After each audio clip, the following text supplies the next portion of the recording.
Sa kabila ng pagiging working student, hindi pa rin nawawala sa kanya ang pagiging isang kabataan. Ligas sa kanya ang pagiging palakaibigan. Si Ronnie po ay isa po siyang kaibigan na laging maaasahan. Lagi po siyang nandyan kapag kailangan po ng tulong. Ronnie po bilang kaklase, yung siya po yung lagi nagpapasaya sa bawat kaklase niya. Siya po yung laging, kumbaga lagi po kasama kapag yung mga masayang bagay. Si Ronnie po yung nagsisilbing inspirasyon sa amin lahat kasi isa si pag-atsaga niya po para makapagtapos ng pag-aaral. May time pa nga po na yung pumunta po siya sa amin kasi po sinabi niya po sa akin na yung hindi na po daw po siya makapag-aral yung second year. Pero po sabi ng mama ko, naawa po siya kaya po tinulungan niya po si Ronnie para mapagpatuloy yung pag-aaral. Tapos sabi nga po ni Ronnie, yung bilang kapalit na lang daw po ng mga naitutulong ng mama ko sa kanya. Minsan po siya na po yung gumagawa sa mga gawaing bahay sa amin. Si Ronnie, para sa akin, mabait siyang kaibigan. Tinutulungan niya ako sa lahat ng gawain. Tapos, lagi siyang masipag, lagi naglilinis. Tapos, lagi niyang tinutulungan yung mga teacher.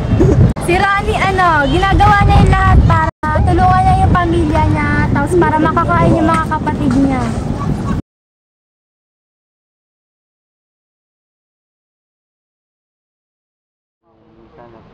Nagtinda po ako ng mangga, minsan naman po ng yema, kung ano-ano po para lang po po ng pera sa pang-araw-araw po, baon ko po. Kasi po minsan, hindi na po ako nagbibigyan ni mama ng baon.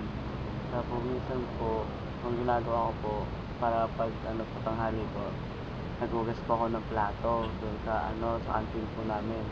So, nagtitinda rin po ako nung mga ulam-ulam po doon.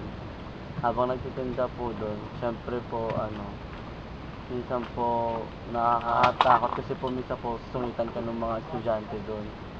Minsan po sabihin ka po ng mabagal ka, ganyan. Ganun po, kahit na alam nila estudyante ka rin doon, parang gago po nila sa inyo lang. Parang inutos-utusan ka lang din.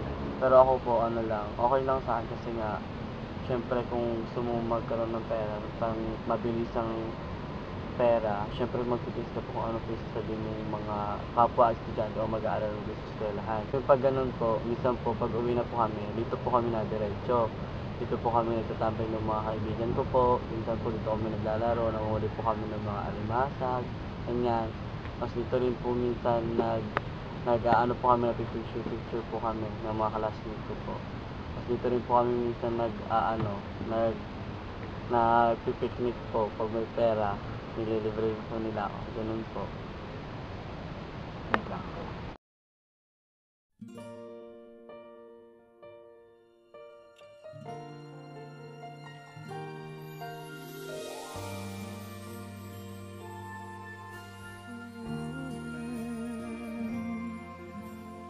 Di pa rin makapaniwala sa lahat ng nangyari. Pangarap parang kailan lang sa panaginip ko'y nakita. Ngayon ay dumating nang bigla sa aking buhay, tinaubusan ng pag-asa. Ako'y nanalis sa isa. Si Ronnie ay nagsisilbing inspirasyon sa bawat kabataan. Sa kabila ng kanyang sitwasyon sa buhay, ay hindi nagiging hadlang ang kahirapan para ipagpatuloy ang kanyang pangarap. Pangarap na pilit inaabot.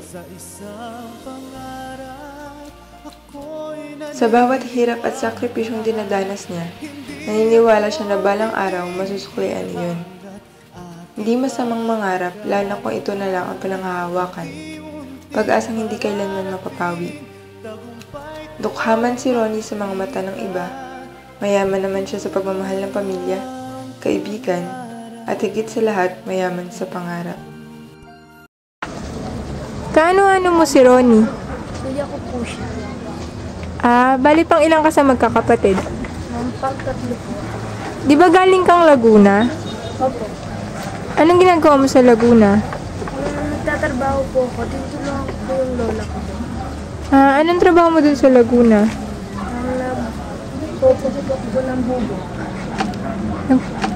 Nagpupukpok ng bubog. Bago, anong ginagawa dun sa mga bubog? Iniipon po tapos pag naipon na po, pag dumami na, bebenta na po.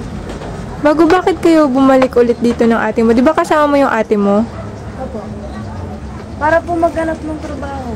Kasi daw po wala na rin po kasi doon mapagkakitaan tapos na po. Paano kayo nakakaraos sa buhay-buhay niyo doon sa araw-araw? Minsan po, pinapabali kami pag wala na kami pagkain. Bumabali na lang po kami doon sa bus ng lola ko. Bago dito, nung bumalik kayo dito, paano naman yung buhay niyo dito?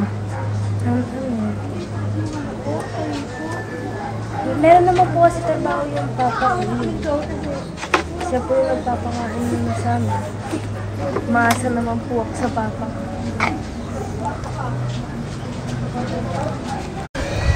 Ano si Ronnie bilang kapatid, bilang kuya? Kuya ko pagmahal.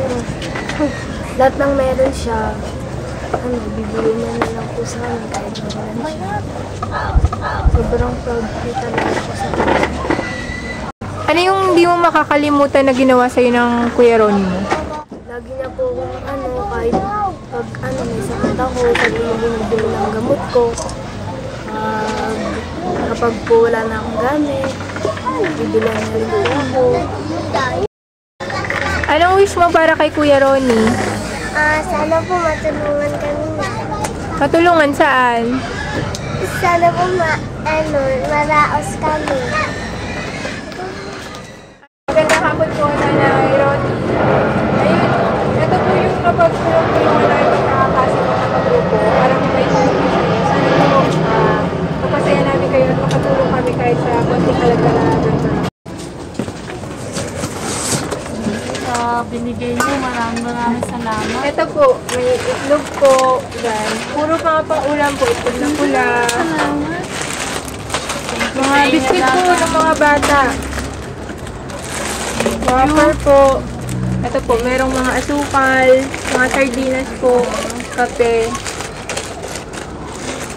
Sa kabila po meron naman po mga sabon-sabon po.